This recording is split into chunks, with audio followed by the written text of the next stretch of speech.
Starbucks CEO Howard Schultz has never shied away from controversy. He supports same-sex marriage, urges customers to keep guns out of his stores, and also asked Congress to pass a budget by a certain date. And most recently, he tried to tackle the issue of race in America, and that campaign seems to have backfired. CCTV's Karina has more. Would you like a discussion on race with your cup of coffee? That's what Starbucks CEO Howard Schultz hoped his baristas would ask their customers in a recent U.S. race relations campaign the company launched. Employees were encouraged to write "race together" on customers' cups of coffee as a means of starting a dialogue. I'm not going to stand here and tell you that Starbucks itself is going to solve centuries-old problem of racism in America.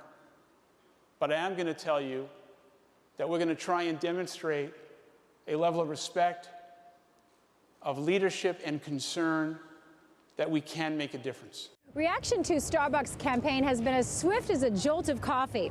Social media has been ablaze with mainly negative comments. Things got so heated that Starbucks' senior VP of communications temporarily deleted his Twitter account.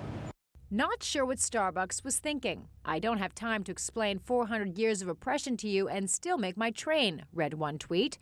Some took a humorous approach, like this cartoon that appeared in The New Yorker. The company was on the defensive, and Schultz has now abandoned the idea that baristas should write "race together" on cups of coffee. Starbucks said the message-writing portion of the campaign was always scheduled to end this past Sunday.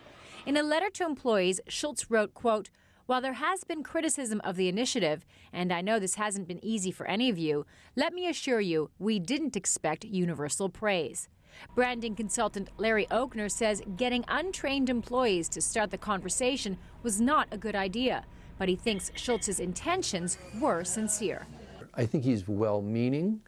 I think that he has the best interests of the country at heart, but I think that given the way he's trying to do it, he's setting himself up for failure.